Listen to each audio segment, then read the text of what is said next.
Today, I'm going to finish talking about deity practice in Tibetan Buddhism.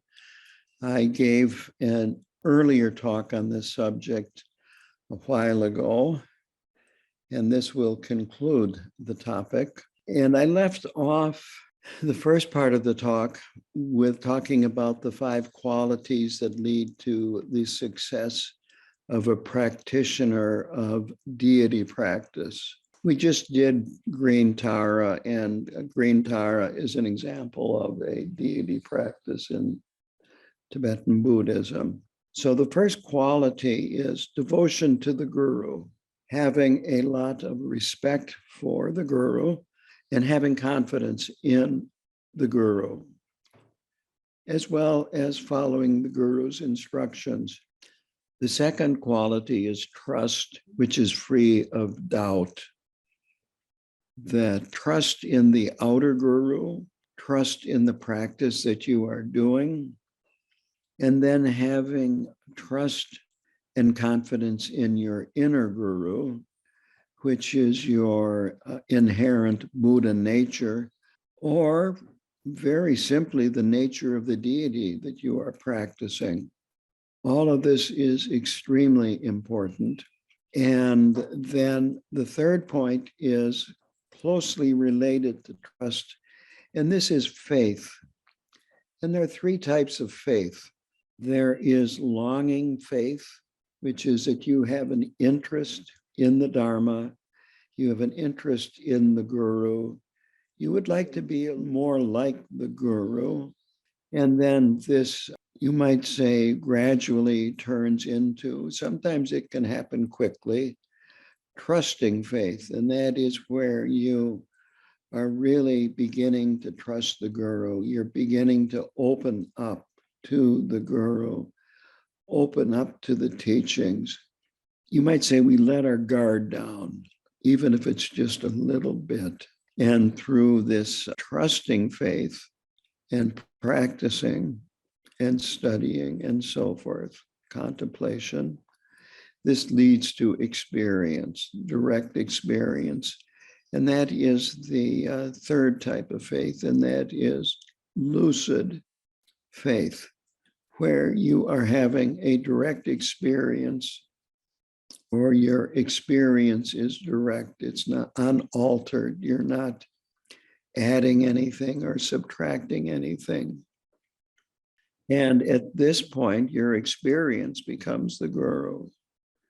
The guru is always present because you're always experiencing. The fourth point is one-pointed concentration. And that means that you can place your mind on an object, a visualization, or whatever. Could be what you're doing at the present time. And that it stays there. It doesn't wander around a lot. It's actually a combination of mindfulness and awareness. You're mindful of what you are doing, and you also are aware of the environment and other people and other things going on in the environment.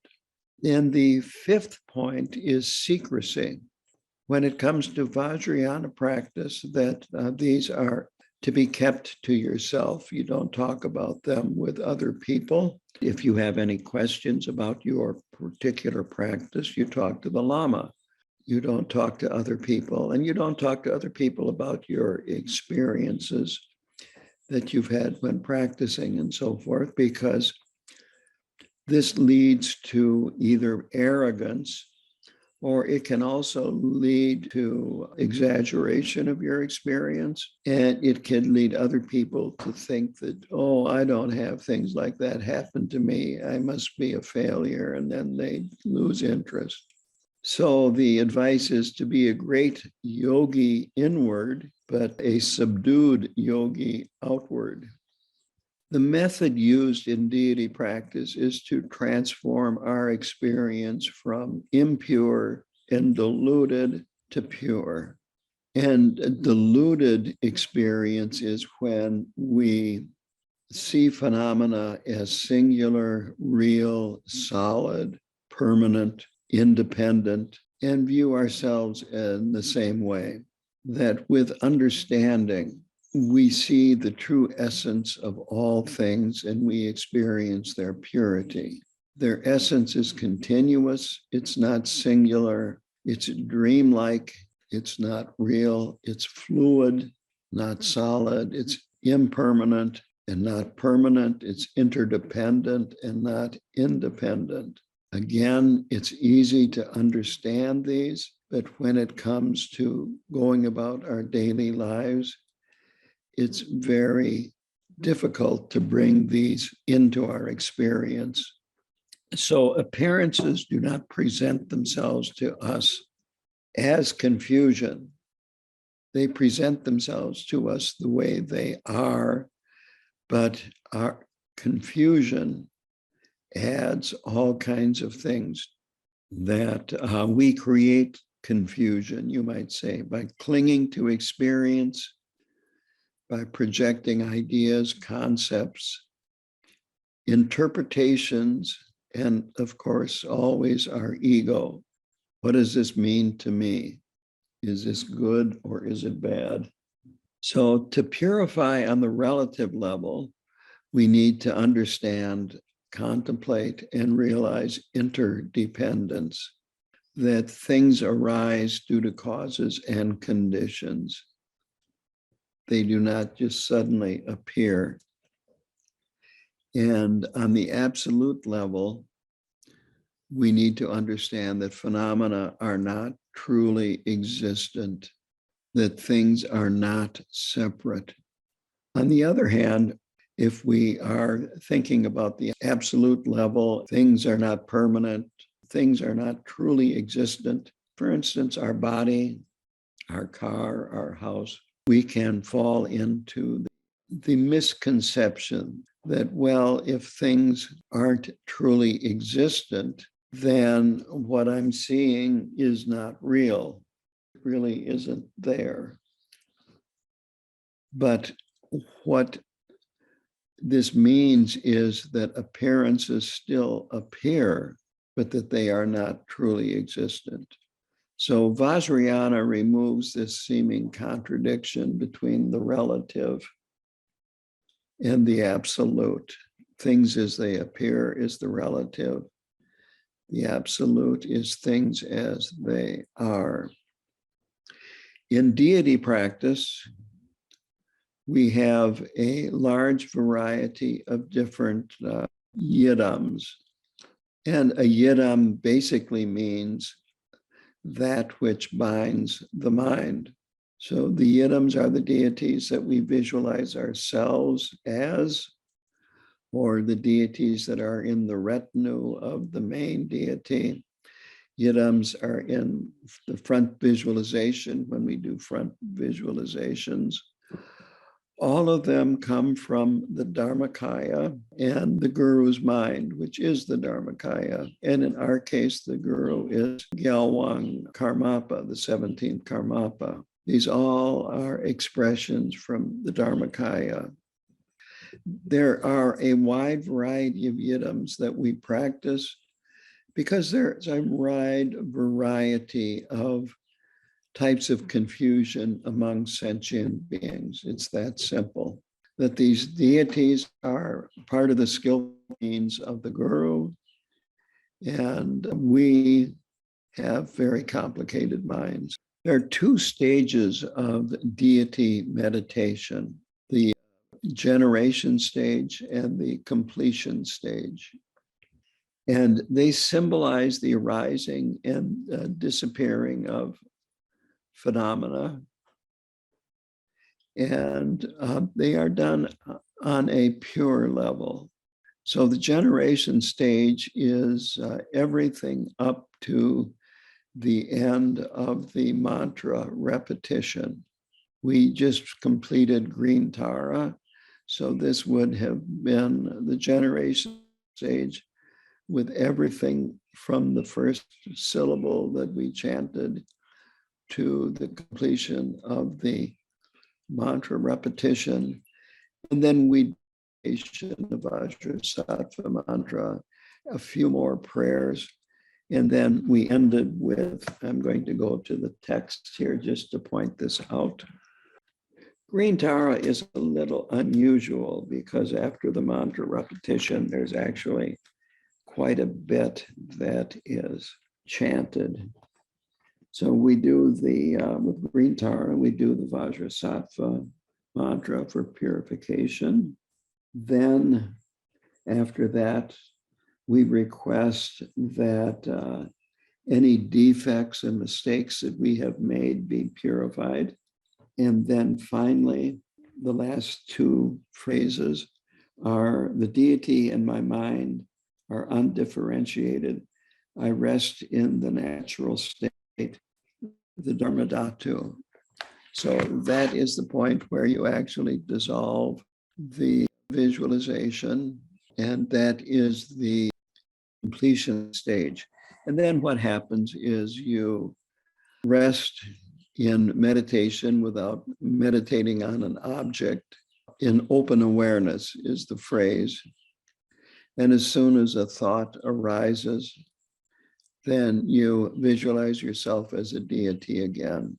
The more you practice, you might say, the more it is possible to rest for more than an instant in non-thought. And this instant is an instant of Mahamudra. It's not that we are forcing the thoughts not to arise, is that they just are not arising. But as soon as they do, don't fight, don't try to go back or recreate it. You just then visualize yourself as the deity and keep going. Now, the reason for this completion stage is, as I said, it symbolizes things arising and disappearing. Gives us, you might say, a glimpse of Mahamudra practice. The reason why we visualize ourselves deity is that this weakens clinging to ourselves as being permanent, independent, and inherently existent. It is very difficult to just say, well, I don't exist, no problem. Kind of sidesteps that issue. We're not saying I don't exist. We're just saying I am this deity, in this case of Green Tara. That's who I am, an enlightened female bodhisattva with all her qualities. So by doing this, this avoids that problem. You don't need to question, do I exist or not? You just do it. And the yidam is the expression of complete purity. Clinging to the I gradually disappears naturally as you do the practice over time. Now, there's a front visualization and in many of the deity practices. And what this does is we're visualizing the outer world as the palace of the deity. And this gradually reduces clinging to outer objects, and especially having an inherent self, solidity, independence, and so forth. So this turns impure perception into pure perception. It's important to remember that the deities are symbolic and they are not inherently existent. Again, if we start thinking that they are solid or have inherent existence, then we're back stuck in duality and confusion. So they are symbolic. And if we don't keep that in mind, it can cause confusion in our practice. It will actually cause our perception to increase in terms of delusion and confusion. So be careful about that. And you might say, it's always good to be checking, how am I relating to this deity that we're practicing? And as I said the deity or the yidam is the method of purification. To sum it up, the yidam purifies misconceptions about the nature of reality, and it purifies clinging to our experience as real. If we don't have this understanding, we fall into the trap of permanence, that things truly exist, or nihilism, that things do not exist at all.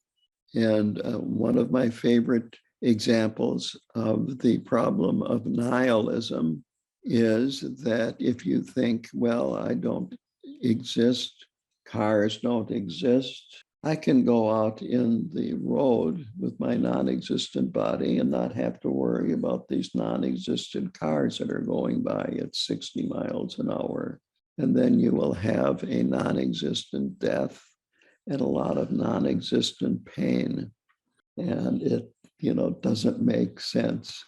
It's wrong view to see yidams as truly existent rather than symbols of purification of our conceptions, purification of our delusions, purification of the outer world, and to view them this way as solid, permanent, real, or nothing exists, therefore nothing matters, causes all kinds of problems. It can actually cause fear in meditation. And you can even have thoughts that you don't know how to deal with because the thoughts are real.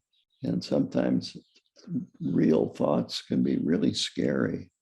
So the correct view is that relative appearance of things and the ultimate reality is a unity, that they're not two separate things. We have the relative here and the ultimate here. They do not contradict each other, that the relative is the relative of the absolute, and the absolute is the absolute of the relative.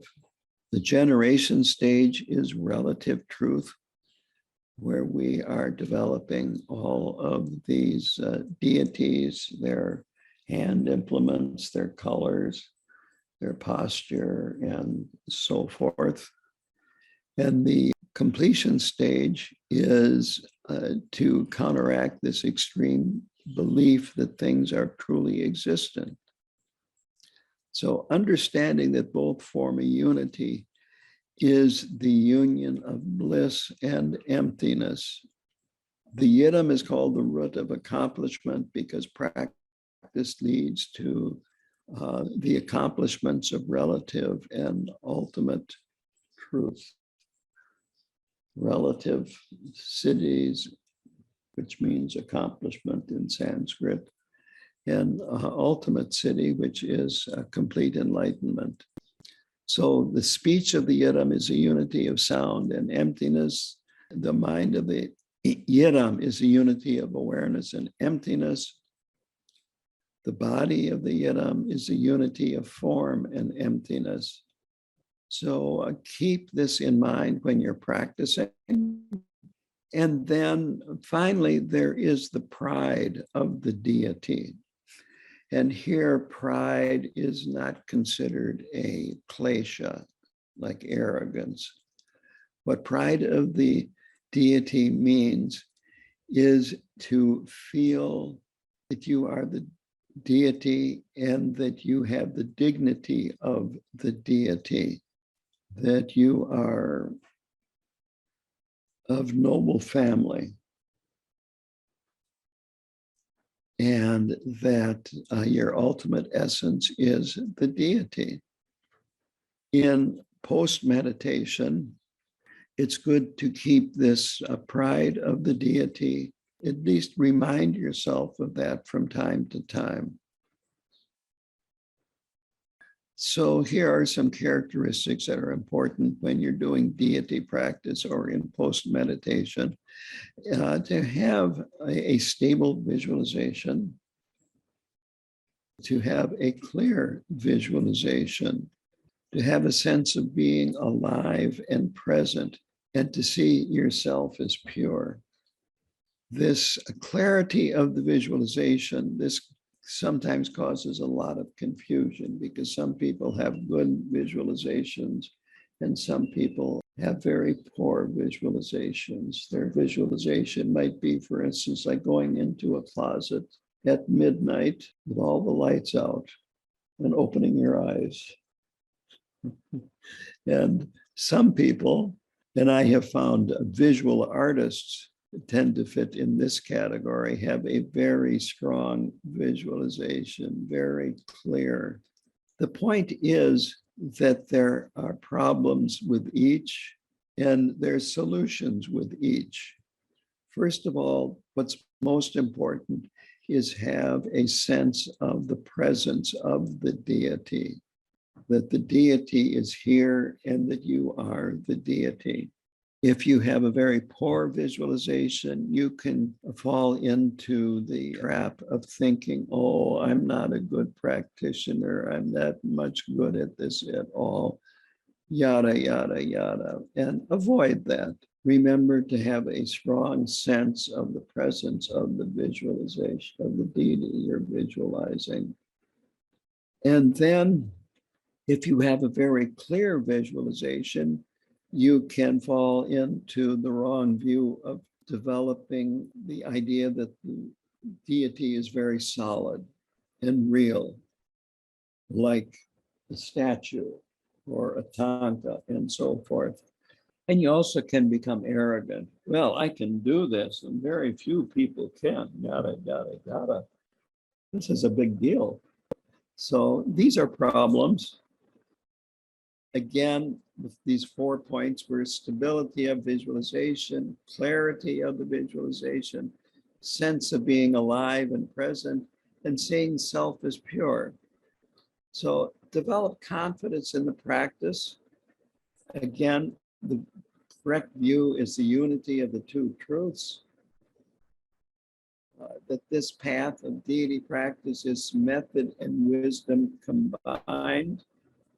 The generation and the completion stages are in unity, they're not separate parts. And the fruition is the Dharmakaya and the form kaya, and seeing them as a unity.